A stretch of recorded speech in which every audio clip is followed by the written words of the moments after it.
This is TechCrunch.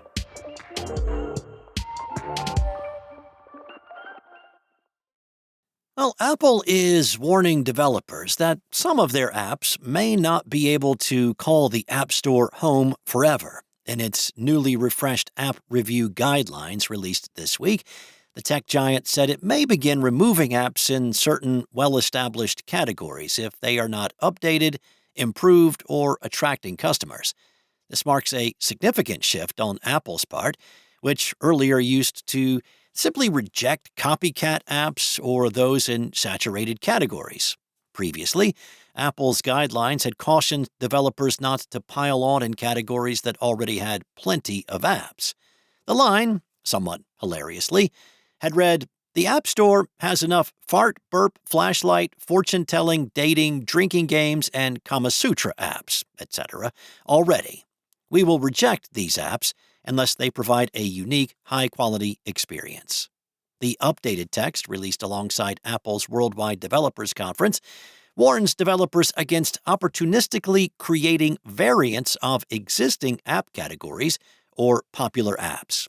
The list now includes wallpaper apps, simple timers, and sound effects, in addition to dating apps, flashlight, and fortune-telling apps.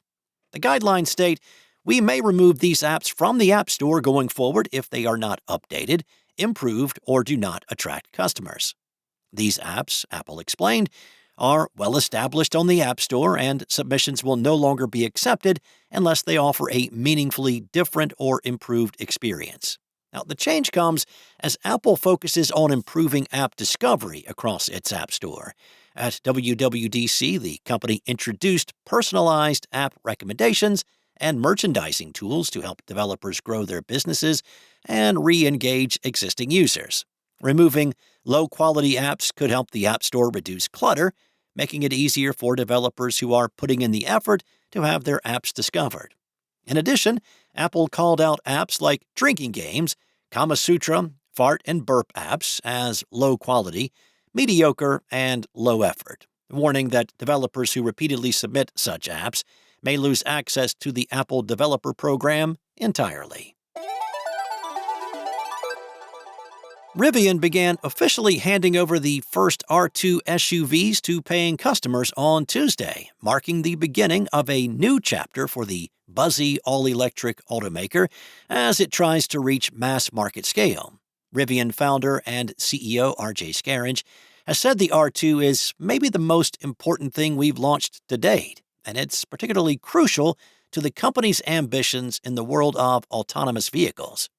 Starting at around $58,000, the R2 takes a lot of what Rivian did with the R1 SUV and shrinks it down into a more approachable and affordable form factor. The company plans to offer a version of the R2 for less than $50,000 beginning in 2027. An even more stripped-down model will be available around $45,000 later that year, making good on a price point Rivian has teased since it revealed the R2 back in 2024. The company is looking to ramp up both production and deliveries of the R2 through the second half of this year, and Rivian is planning on the R2 being very successful from the jump. The company has said it will deliver between 20 and 25,000 R2 SUVs by the end of this year. Now, if it accomplishes that feat, Rivian's R2 would be one of the fastest-scaling EV launches in U.S. history. From there, Rivian wants to build and sell hundreds of thousands of R2 SUVs per year. The company has begun production at its factory in Normal, Illinois, and is building a new factory in Georgia that will come online in late 2028. The R2 arrives at an inflection point for EVs in America. The Trump administration has weakened environmental regulations that put pressure on the auto industry to move away from gas engines.